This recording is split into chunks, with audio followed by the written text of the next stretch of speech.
Hello, it's Waffle Brokey here, and welcome to your second night on the job. You seem to have everything under control, don't you? That's what I like to see, someone who can handle themselves. I'll keep it short and only tell you what is absolutely necessary. The main two animatronics also have a second functionality that'll blow your mind. You can actually wear them like a costume. Now, I know what you're thinking. Waffle, that sounds like the greatest thing ever. But, hold your horses for a second. These newer models aren't quite perfected yet.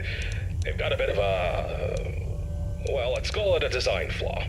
You see, if you're not careful, they could crush your chest, and you'll bleed out until the dawn. Trust me, it's not a pretty picture. We had an incident with one of our employees not too long ago. Poor guy ended up in a hospital bed with his legs crushed. It's tragic, but informative.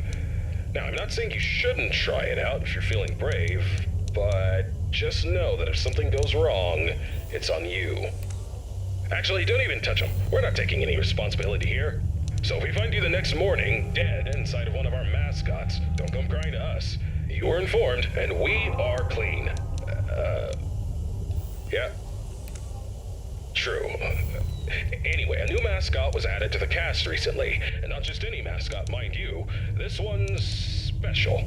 Made solely by one of the founders himself, Henry Emily. Now, I don't know much about it, but what I do know is that it's been causing some trouble. So much so that we had to lock it up in your office. But don't worry, we've got a prize corner set up there, and it's a win-win situation for all of us, right?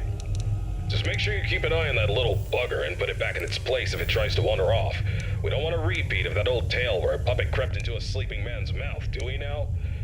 But listen, kid, don't worry. We'll get through this. We always do. Just keep an eye on those animatronics and stay out of trouble. And remember, I'm always here for you. Yeah, I'm gonna go get some shut-eye.